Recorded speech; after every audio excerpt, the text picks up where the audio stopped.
back in. Let's talk about solutions, because I thought there were great ideas. I saw a little of myself in some of the things that you described in terms of a certain career path. But before we do, and we also, the change in attitudes, because I think you deal with that a lot in the piece. I thought that I was really heartened that you brought up this ACLU Foundation in Massachusetts, because I think they have the right idea, or this organization has the right idea in providing family-friendly policies, giving people time off to deal with aging parents. Yes. Because I do think when things are seen as too working women friendly, it does create a lot of resentment and a backlash, yes, as I think someone in the piece said.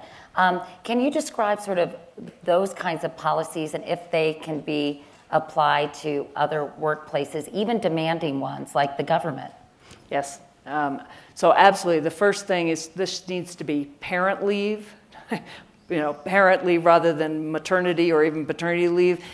Where it's for a child being born, it should be parent leave. More generally, it should be family leave to allow you to care for a partner, to allow you to care for parents. And many people have written me about, having both parents who need care while children are still at home.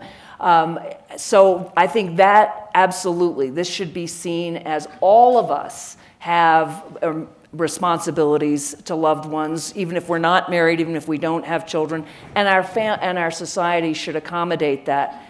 Even more broadly, this is also about work-life balance in a world where clearly, given the responses to my article, many, many people and many, many men are feeling like that we've just gone way too far. We're working 24 hours on 24 hours. We don't have the ability to be human beings in the round, work, life, volunteering, whether sports, whatever it is. So I think there are a lot of policies we can adopt that will first of all apply to men and women, but then apply more broadly.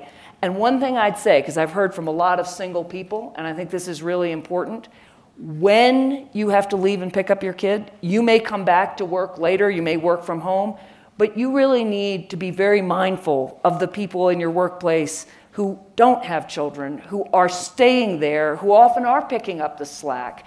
That contribution needs to be recognized. They are making it possible for working parents every bit as much as broader policies, and they often feel undervalued, as I've heard from many.